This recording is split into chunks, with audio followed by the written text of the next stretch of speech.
माँ के दो बेटे हैं और माँ से कहा जाए कि इन दो में से किसी एक को छोड़ दो, तो बताओ माँ किसे छोड़ेगी? किसी को भी नहीं छोड़ेगी वो। दो आंखें हैं आपकी, कहो कि दो में से एक किसी को फोड़ दो, तो भाई हमारी तो दोनों आंखें ही हमें प्रिय हैं। हर माँ के दो बेटे हैं तो दोनों ही उसे प्रिय होते हैं। तो मन राम जी की ओर भी भागता है, मन श्री कृष्ण, मतलब ये तो एक ही तत्व है लेकिन स्वरूप दोनों चाहता हूं मैं। राम लला का स्वरूप भी चाहता हूं, राम दरबार, और राधे कृष्ण को भी मन में बसाता हूं। दोनों से मैं जुड़ा हूं क्योंकि मैं दोनों जगह रहा। मैं वृंदावन में भी रहा भागवत जी पढ़ने के लिए 2006 में, और 2009 में मैं अयोध्या जी भी रहा। तो जब अयोध्या जी रहा तो वहां राम से लगाव हो गया, वृंदावन था तो यहाँ भगवान श्री कृष्ण से प्रेम है। तो दोनों प्रेम को मैं छोड़ नहीं पा रहा था। और दीक्षा मुझे मिली भगवान श्रीमन नारायण की। अब भगवान श्रीमन नारायण का मंदिर बनाने का मैं निर्णय ले चुका था।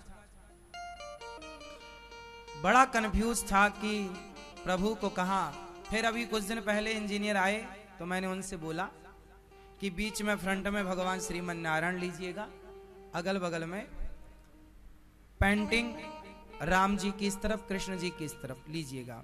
फिर आज सुबह फाइनल डिसीजन भगवान ने दिया, और भगवान ने यह निर्णय दिया कि भगवान श्रीमन नारायण का मंदिर तो होगा सेंटर में, क्योंकि ये मंदिर आप जाके देखिएगा ऊपर 50 फीट का स्पेस है, 50 फीट यूं है इस ऐसे में।